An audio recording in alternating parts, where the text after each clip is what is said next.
हमारी तो मार्गदर्शन खास करके युवाओं के लिए है, क्योंकि जो वृद्ध हो गए हैं वो अपनी इंद्रियों की विवस्था वो सुधरना भी चाहे तो बहुत कठिन है, और वो अंतिम पड़ाव की तरफ जा रहे हैं। तो हमारे भारत के भविष्य है युवा जन।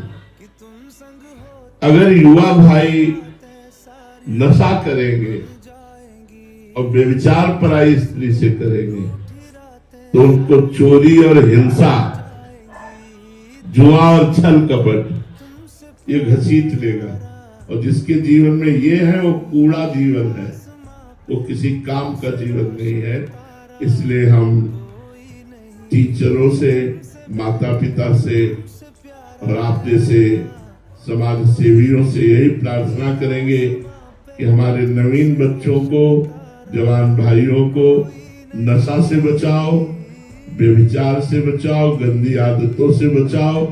तो ये चोरी, हिंसा, व्यभिचार ये धीरे धीरे कम होते होते बंद हो जाए तो बात बन जाए। नए नए बच्चे हुक्का पीते हैं, ड्रग्स पीते हैं, शराब पीते हैं, व्यभिचार करते हैं, ये सब बहुत गंदी बातें हैं, जिससे अध्यात्म के बिना अशांति, पापाचार बढ़ता चला जाएगा। इसमें कोई सुख नहीं है, केवल इंद्रियों को शिथिल कर देता है कोई भी नशा हो। इसलिए नशे से बचाओ और इनको खान पान की पद्धति शुद्ध बताओ, इनको थोड़ा व्यायाम करना सिखाओ, इनको पवित्र अध्यात्म की शिक्षा दो, जिससे हमारे भारत के भविष्य को उज्जवल बनाने। इन्हीं में कोई मेले होगा, कोई सांसद बनेगा, कोई मंत्री बनेगा।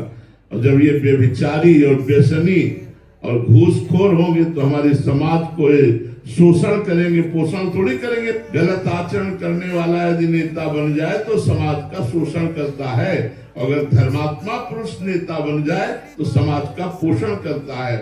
इसलिए हमारे भारत के भविष्य नौजवानों को, नवीन बच्चों को नशा से, व्यभिचार से, गंदी बातों से, चोरी हिंसा से बचाया जाए।